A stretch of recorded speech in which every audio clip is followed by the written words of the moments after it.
Alright guys, some of you know what this is. I had a request from a new subscriber, Michael Young. So I think that's your name. I think that's who it was, Michael Young. That wanted to see a rundown of the run stand. Well, it's just the basic frame of it is off a Husqvarna that I cut off, you know, to make it only so long, just with the engine mount part. That way I can have the muffler. This one's mounted in here to run Vanguards and opposed twin stuff like that. Right now I have this 12.5 on here for the and running it to make sure it's good to put in the Simplicity rear engine job. So anyway, like I said, the frame is off a Husqvarna, and then I just welded these posts on here, both sides, and put some square stock in the bottom.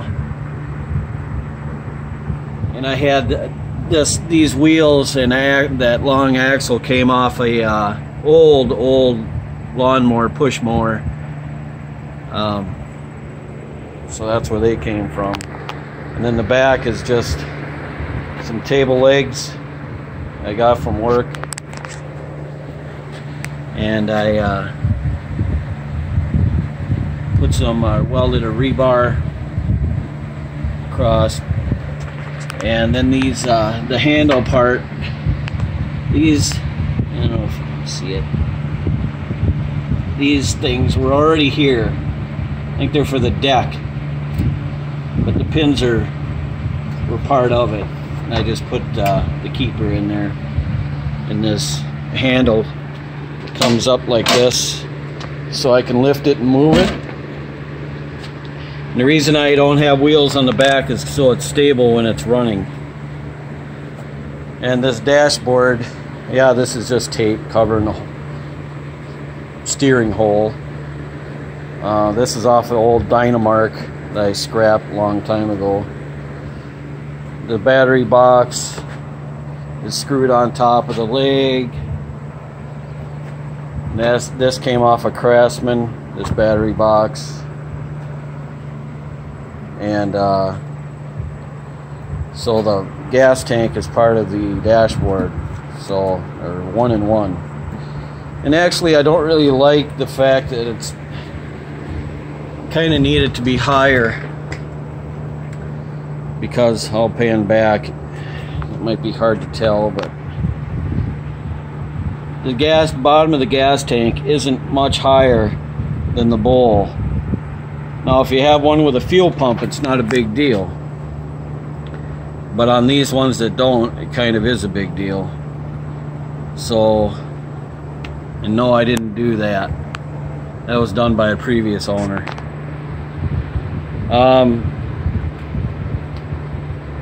And the throttle cable was off the Dynamark 2. It really only works on engines like this, because the other ones are aimed forward, so it's not long enough, so I have to adapt to those with a different cable. It's just your basic key switch in here. And then if I do have one with a fuel solenoid, I just take a alligator clip jumper wire and go from the positive to the wire that would normally be on this side of the engine somewhere on the fuels, on the solenoid deal. So yeah, that's a basic rundown of the run stand. Now I've been running the heck out of this engine, so I've had some issues with carburetors, so I think I got her dialed in now, but see if we can't I'm gonna try and do this one-handed. Oh yeah, and I got on the fuel line, I got the shut off valve and this stupid little, I'll probably eventually put a better filter on here. This is just one of those dumb little screen ones.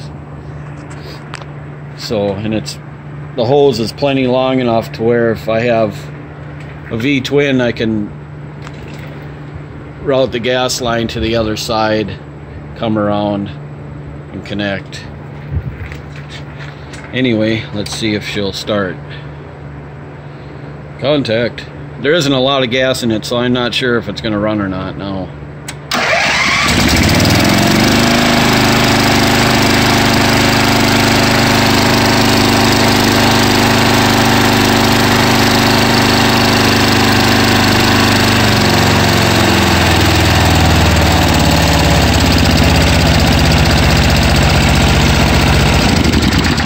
Alright,